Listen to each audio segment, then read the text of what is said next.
तो आज का पहला क्वेश्चन है, भारतीय संसद के गठन का प्रावधान किस अनुच्छेद में किया गया है। देखिए जितने भी क्वेश्चन मैं आपके लिए लेकर आया हूं, अगर आपको उनमें से किसी का भी आंसर पता है तो हमें कमेंट में बता सकते हैं। तो इसका राइट आंसर ऑप्शन सी हो जाएगा, अनुच्छेद 79। आपको ध्यान रखना है, इस अनुच्छेद में भारतीय संसद के गठन की बात कही गई है।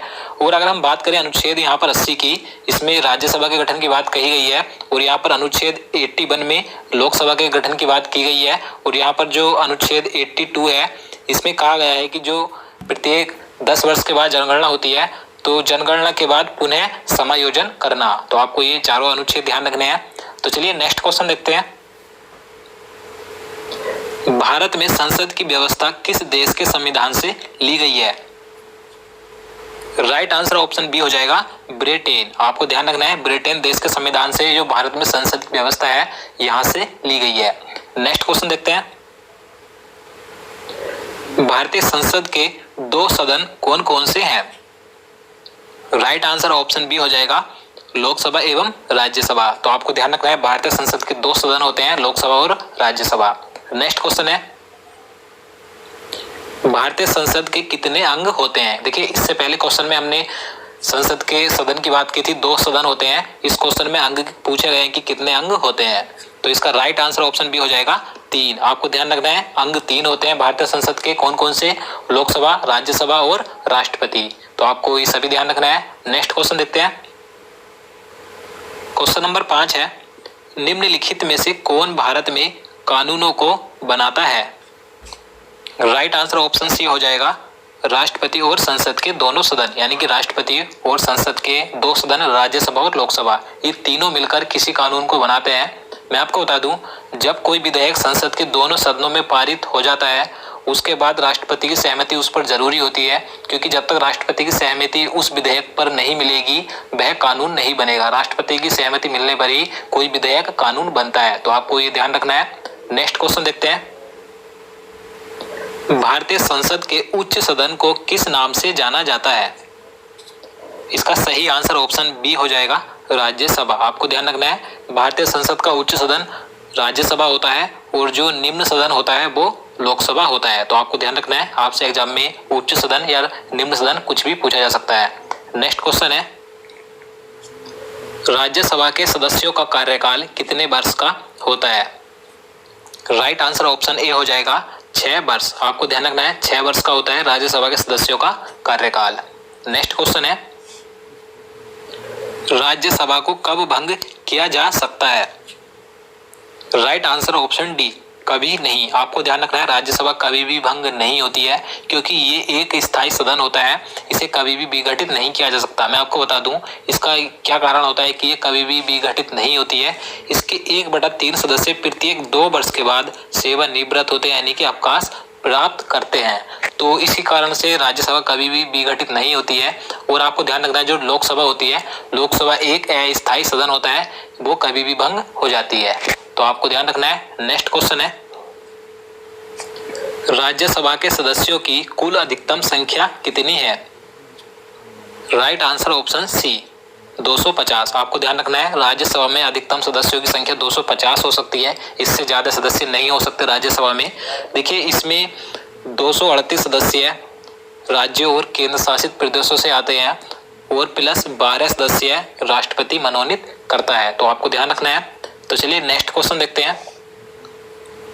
राज्यसभा में राष्ट्रपति के द्वारा कितने सदस्य मनोनीत किए जाते हैं। राइट आंसर ऑप्शन ए, मैं आपको पहले ही बता चुका हूं, 12 सदस्य मनोनीत कर सकता है राष्ट्रपति राज्यसभा में। देखिए जो व्यक्ति कला, साहित्य, विज्ञान और समाज सेवा के क्षेत्र में ख्याति प्राप्त होते हैं, राष्ट्रपति उन्हीं व्यक्तियों को मनोनीत कर सकता है राज्यसभा में। तो आपको ध्यान रखना है। नेक्स्ट क्वेश्चन है, किस राज्य की राज्यसभा सीट सबसे ज्यादा है। यहाँ पर लिखने में मिस्टेक हो गया, तो इसका राइट आंसर ऑप्शन डी हो जाएगा, उत्तर प्रदेश। आपको ध्यान रखना है, उत्तर प्रदेश राज्य की राज्यसभा सीटें सबसे ज्यादा है। तो कितनी है ये भी ध्यान रखना है, 31, यानी कि 31 है। तो चलिए नेक्स्ट क्वेश्चन देखते हैं। क्वेश्चन नंबर 12 है, राज्यसभा का सभापति कौन होता है।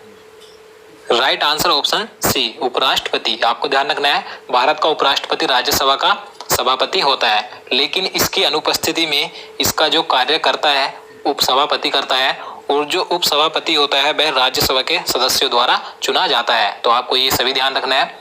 नेक्स्ट क्वेश्चन देखते हैं। भारत का प्रधानमंत्री बनने की न्यूनतम आयु क्या होगी यदि वह राज्यसभा का सदस्य है? तो इसका राइट आंसर ऑप्शन बी हो जाएगा 30 वर्ष। देखिए आपको यहाँ से ध्यान रखना है, जो भारत का प्रधानमंत्री होता है वह जरूरी नहीं किसी एक सदन का सदस्य हो, यानी कि वह लोकसभा और राज्यसभा दोनों में से किसी भी सदन का सदस्य हो सकता है। अगर वह राज्यसभा का सदस्य है तो उसकी आयु 30 वर्ष होनी चाहिए, और वह अगर लोकसभा का सदस्य है तो उसकी आयु 25 वर्ष होनी चाहिए। तो आपको ये दोनों ध्यान रखने हैं। तो चलिए नेक्स्ट क्वेश्चन देखते हैं। जनता का सदन को लोकसभा का नाम किस वर्ष दिया गया था? Right answer option A 1954। आपको ध्यान रखना है 14 मई 1954 को जो लोकसभा है इसका नाम रखा गया था, यानी कि 1954 से पहले लोकसभा का नाम जनता का सदन हुआ करता था। तो आपको ध्यान रखना है। नेक्स्ट क्वेश्चन देखते हैं। क्वेश्चन नंबर 15 है, लोकसभा के गठन का प्रावधान किस अनुच्छेद में किया गया है? राइट आंसर ऑप्शन बी अनुच्छेद 81। मैं आपको पहले ही बता चुका हूं, अनुच्छेद 81 में लोकसभा के गठन का प्रावधान किया गया है, और अनुच्छेद 80 में राज्यसभा और अनुच्छेद 79 में संसद। आपको ये तीनों ध्यान रखने हैं। नेक्स्ट क्वेश्चन देखते हैं।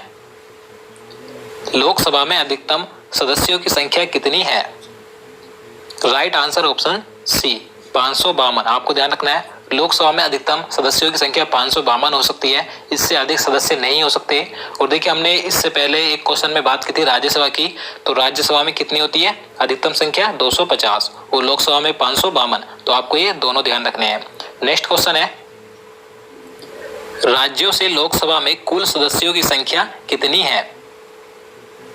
तो इसका सही आंसर ऑप्शन ए हो जाएगा 530। देखिए इससे पहले मैं आपको बता चुका हूं, जो लोकसभा में कुल अधिकतम सदस्यों की संख्या होती है 552 होती है, लेकिन इस क्वेश्चन में पूछा गया है कि राज्यों से, यानी कि जो सदस्य राज्यों से चुनकर आते हैं, तो राज्यों से 530 आते हैं, प्लस 20 सदस्य केंद्र शासित प्रदेशों से आते हैं, और जो 2 सदस्य आते हैं उन्हें राष्ट्रपति मनोनीत करता है आंग्ल भारतीय समुदाय के व्यक्तियों को। तो आपको ध्यान रखना है। तो चलिए नेक्स्ट क्वेश्चन देखते हैं।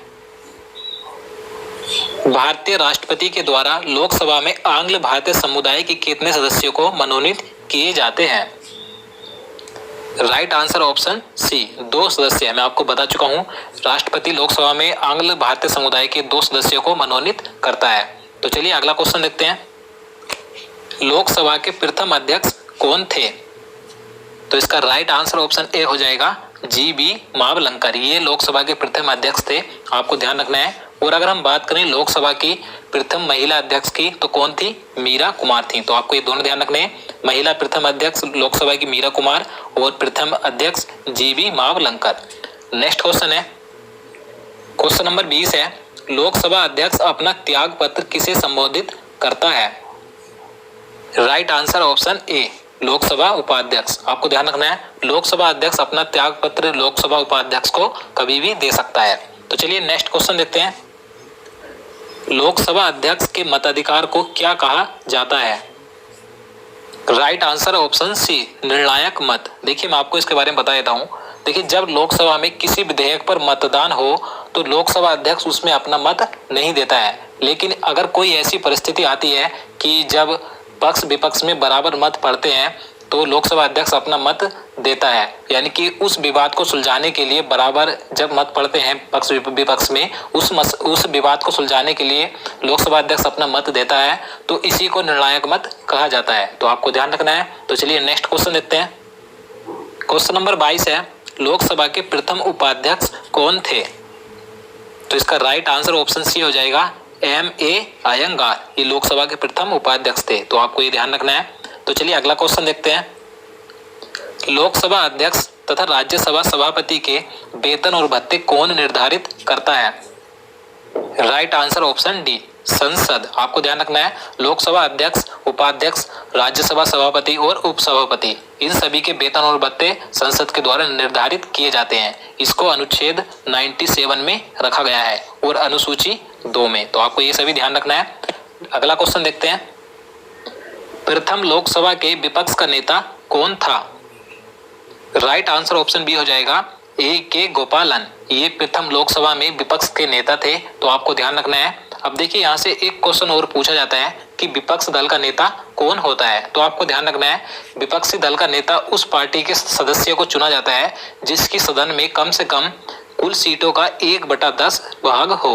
तो आपको ये ध्यान रखना है। चलिए अगला क्वेश्चन देखते हैं। किस राज्य की लोकसभा सीटें सबसे ज्यादा हैं?